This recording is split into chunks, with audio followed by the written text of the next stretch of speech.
Abdul Hakim, satu dari dua pelaku jambret sadis yang ditangkap tim Macam Barelang Satreskrim Polresta Barelang, terus merintih menahan sakit akibat luka tembak di kaki kanannya. Polisi terpaksa melumpuhkan pelaku dengan timah panas karena berusaha kabur saat dibawa ke TKP untuk mencari barang bukti. Sebelumnya pada Minggu pagi, Abdul Hakim dan temannya menjambret tas dan telepon genggam wanita yang sedang melintas di Jalan Raya Sungai Panas, Batam, Kepulauan Riau.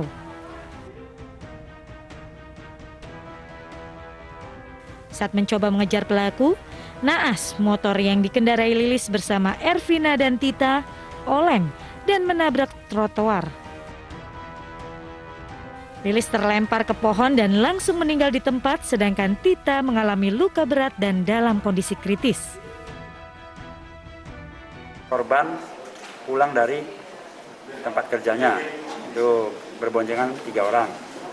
Di tengah jalan, yang bersangkutan berpas-pasan dengan kedua tersangka yang sudah merencanakan untuk melakukan penjambretan atau curas. Para tersangka ini melihat korban yang paling belakang memegang handphone sambil dibonceng dan dilakukanlah aksi penjambretan. Pelaku mengaku nekat menjambret karena butuh uang untuk biaya hidup pasca di PHK.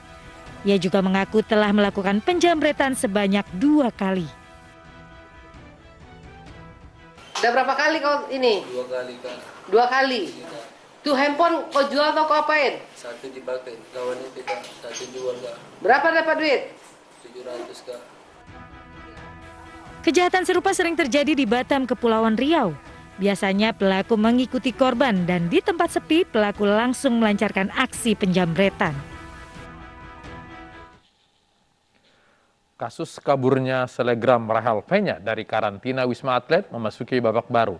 Polisi menjadwalkan pemeriksaan Rahel pada Kamis mendatang.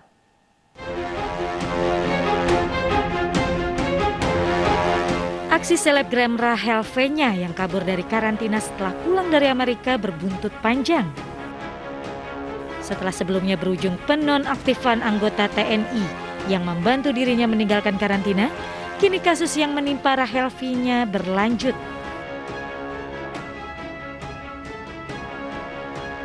Polda Metro Jaya menjadwalkan pemeriksaan Rahel pada Kamis mendatang. Selain Rahel, polisi juga akan memanggil teman dekat serta manajer Rahel Fenya. Hari ini sudah kita layangkan surat panggilan untuk klarifikasi terhadap saudara RV ini. Kita jadwalkan hari Kamis. Ya, hari Kamis nanti untuk hadir di sini. Yusri menambahkan kepolisian juga akan membentuk satgas yang khusus mengawasi tentang karantina karena dampaknya yang cukup berbahaya. Diketahui Rahel Fenya diduga kabur dari masa karantinanya di Rumah Sakit Darurat COVID-19 Pademangan, Jakarta. Rahel seharusnya menjalani karantina selama 8 kali 24 jam.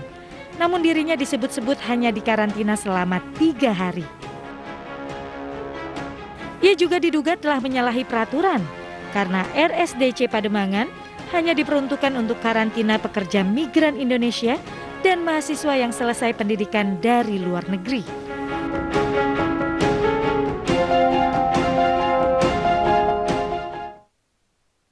Olivia Natania, putri penyanyi Nia Daniati, diperiksa kedua kali di Polda Metro Jaya. Ia menjalani pemeriksaan sejak pukul 12 siang. Hingga kini dikabarkan masih diperiksa.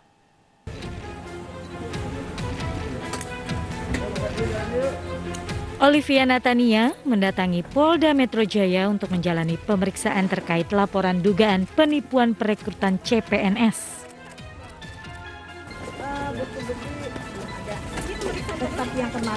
Ini merupakan pemeriksaan lanjutan setelah sebelumnya ia telah diperiksa pada 11 Oktober lalu dan dicecar 41 pertanyaan oleh penyidik. Anak penyanyi Nia Daniati ini sedianya menjalani pemeriksaan lanjutan pada Kamis 14 Oktober lalu, namun berhalangan hadir dengan alasan sakit. Diketahui, Olivia dan suaminya dilaporkan atas dugaan penipuan perekrutan CPNS. Dalam kasus ini, penyidik telah memeriksa pihak pelapor dan sejumlah saksi. Pihak kepolisian mengatakan jika seluruh keterangan dianggap lengkap, pihaknya akan segera melakukan gelar perkara.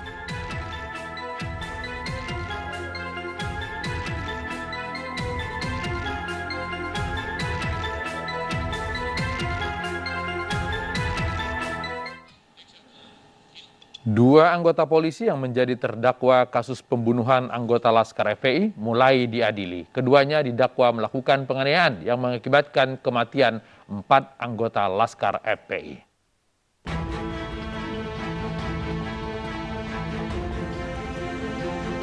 Pengadilan Negeri Jakarta Selatan menggelar sidang perdana kasus unlawful killing atau pembunuhan di luar hukum terhadap 6 Laskar FPI. Dua anggota polisi dari Polda Metro Jaya, yakni Bribtu Fikri Ramadan dan Ibda Yusmin, duduk sebagai terdakwa sidang perdana kasus pembunuhan 6 Laskar FPI di kilometer 50 Tol Cikampek. Keduanya hadir di persidangan dengan menggunakan pakaian kemeja berwarna putih, sedangkan jaksa penuntut umum membacakan surat dakwaan secara virtual. Sidang kedua terdakwa digelar dalam waktu yang berbeda di Pengadilan Negeri Jakarta Selatan. Keduanya didakwa melakukan penganiayaan yang mengakibatkan kematian. Mereka dihadang, mereka diancam, mereka mengalami kekerasan. Ya, kaca mobilnya dipecah, mobilnya ditembak, mobilnya dibacok-bacok. Ya, mereka diancam dengan senjata tajam, senjata api. Nah, itulah yang terjadi gitu. Tim kuasa hukum terdakwa juga menyebutkan bahwa kliennya tidak akan mengajukan keberatan atau eksepsi. Sidang akan digelar kembali pekan depan dengan agenda pemeriksaan saksi.